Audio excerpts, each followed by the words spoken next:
cincin ikonik Saturnus telah memesona para astronom dan penggemar ruang angkasa selama berabad-abad. Namun, Saturnus bukan satu-satunya planet di tata surya yang memiliki cincin, apalagi alam semesta. Faktanya, keempat planet raksasa gas di tata surya kita memiliki cincin sampai tingkat tertentu. Cincin Jupiter redup dan terdiri dari partikel-partikel kecil.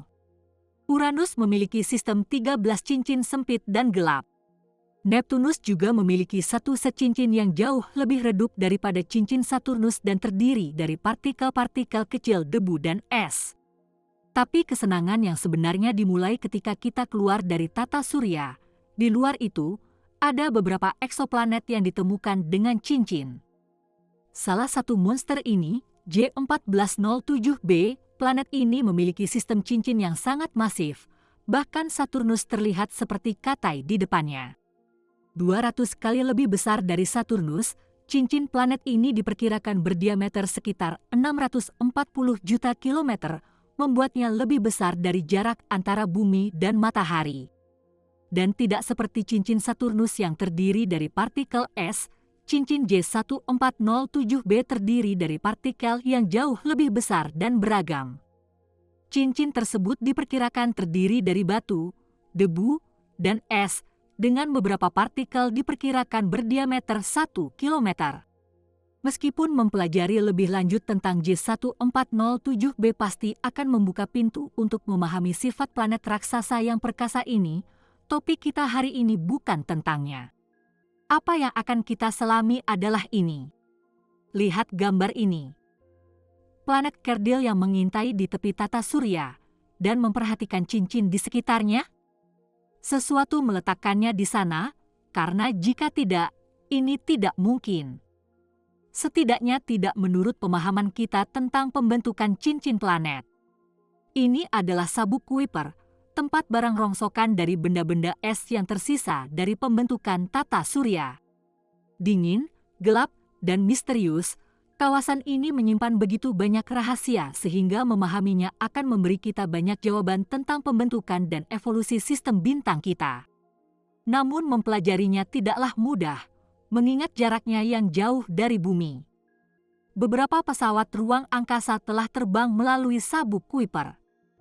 Dan apa yang kami temukan di sana menimbulkan lebih banyak pertanyaan daripada jawaban atas pertanyaan yang telah kami ajukan. Sebelum melangkah lebih jauh, kita perlu tahu apa itu batas Roche.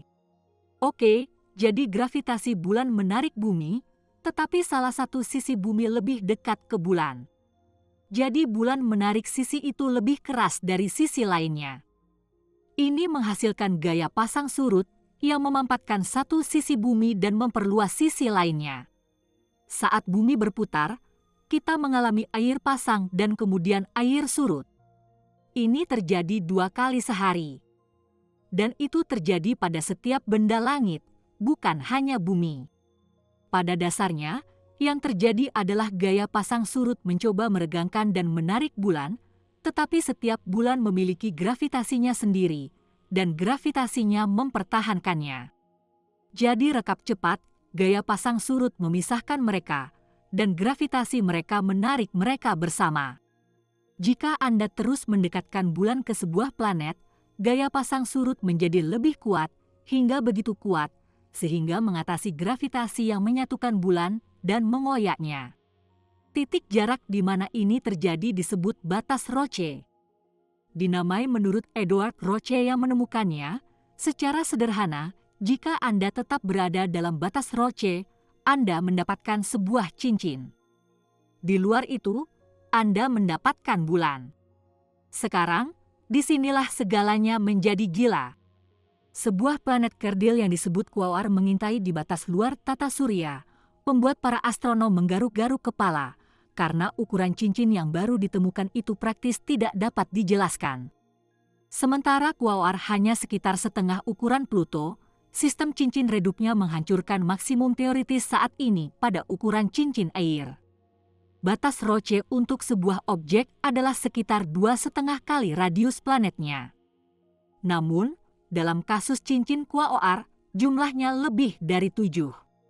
Meskipun tidak mungkin memiliki cincin sejauh itu, Objek sabuk Kuiper ini merupakan tantangan nyata bagi teori fisika dan mimpi buruk bagi model cincin planet kita. Bagaimana bukan berbentuk bulan, Quasar memiliki cincin di sekelilingnya. Meskipun menemukan cincin itu sendiri adalah suatu prestasi, menjelaskan ukurannya bisa sangat sulit. Penjelasan paling sederhana di sini adalah cincin itu masih muda dan belum sempat direformasi. Atau mungkin itu bisa berupa objek, betapapun tidak terlihat, yang gravitasinya mencegah pembentukan moonlet. Tetapi kemungkinan besar, para ilmuwan berspekulasi bahwa mungkin sudah waktunya untuk meninjau kembali batas Roche. Apa yang harus kamu katakan? Dan jika ini tampak aneh bagi Anda, tunggu, karena sabuk Kuiper memiliki banyak misteri lain yang diselimuti oleh inti esnya. Menghadirkan Arrokoth, objek Trans-Neptunus yang terletak di sabuk Kuiper. Ini sangat mengasyikkan karena merupakan salah satu objek paling primitif dan terpelihara dengan baik di tata surya sejak pembentukan tata surya lebih dari 4,6 miliar tahun yang lalu. Ada juga misteri seputar bentuk dan fitur permukaan Arrokoth yang tidak biasa. Ketika pesawat ruang angkasa New Horizons terbang melewatinya pada Januari 2019, terungkap bahwa objek tersebut sebenarnya adalah dua objek yang lebih kecil yang telah menyatu menjadi bentuk yang lebih besar dan memanjang. Kedua benda itu tampaknya bertabrakan dengan lembut dan saling menempel, bukannya saling menabrak dengan keras. Tapi apa yang membingungkan para ilmuwan tentang Arrokoth adalah kurangnya kawah tubrukan di permukaannya. Ini menunjukkan bahwa objek tersebut sebagian besar tidak berubah sejak pembentukannya dan tidak terpengaruh oleh objek lain di sabuk Kuiper. Selain itu, permukaan Arrokoth sangat halus, tanpa fitur signifikan seperti gunung atau lembah. Ini telah menggelitik minat para ilmuwan di seluruh dunia. Dan sementara Arrokoth sangat menarik, favorit pribadi saya adalah 15810 Araun. Pemirsa saluran ini tahu bahwa objek sabuk Kuiper yang misterius ini langsung dari halaman fiksi ilmiah. Pencarian Google cepat akan memberitahu Anda bahwa Araun adalah objek sabuk Kuiper, sebuah batu besar yang mengorbit di luar orbit Neptunus. Tapi, apakah itu batu? Pada April 2016, pesawat antariksa New Horizons milik NASA mencapai sabuk Kuiper. Setelah menangkap target pertamanya, Pluto, wahana itu mengalihkan pandangannya ke objek masif dalam lintasan yang aneh. Ya, kita berbicara tentang 15.810 Araun, dinamai menurut dewa kematian, perang, dan dunia lain Celtic. Sekarang, mengapa begitu istimewa? Anda bertanya. Nah, sebagian besar objek di sabuk Kuiper terbuat dari batu dan es. Tapi Araun tidak bergerak seperti objek katalog manapun diikat pinggang. Ini membuat para ilmuwan mempertanyakan apakah itu terbuat dari sesuatu yang sama sekali berbeda, sesuatu yang jauh lebih kuat, karena berputar sangat cepat sehingga gaya sentrifugal seharusnya mencabik-cabiknya. Bagaimana bisa sesuatu berputar begitu cepat dan masih utuh? Para ilmuwan percaya bahwa putaran cepat menciptakan gravitasi buatan, dan gravitasi akan menjadi hal terpenting yang dibutuhkan untuk perjalanan antar bintang yang jauh. Anda tidak dapat memiliki astronot yang melayang-layang di sekitar pesawat ruang angkasa saat melintasi ratusan tahun cahaya. Ini menyelidiki cakrawala baru untuk melihat objek lebih dekat. Dan disinilah segalanya menjadi aneh. Saat probe mencoba untuk melihat lebih dekat, tiba-tiba semua sensornya mati, transmisi terputus. Seolah-olah seseorang sedang memantau kehadiran kami, seseorang atau sesuatu yang kita tidak ingin tahu tentang mereka. Namun sesaat sebelum kehilangan kontak, NASA mengamati bahwa Araun berputar seperti pesawat luar angkasa besar.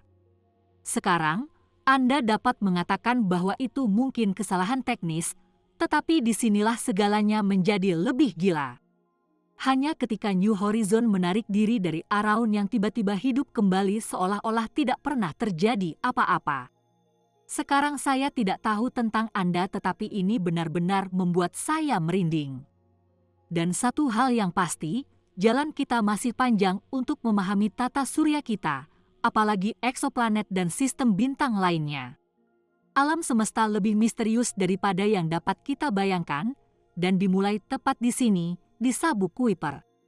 Sementara itu, New Horizons NASA masih sehat dan harus beroperasi selama bertahun-tahun sambil menjelajahi benda-benda es di tepi tata surya kita.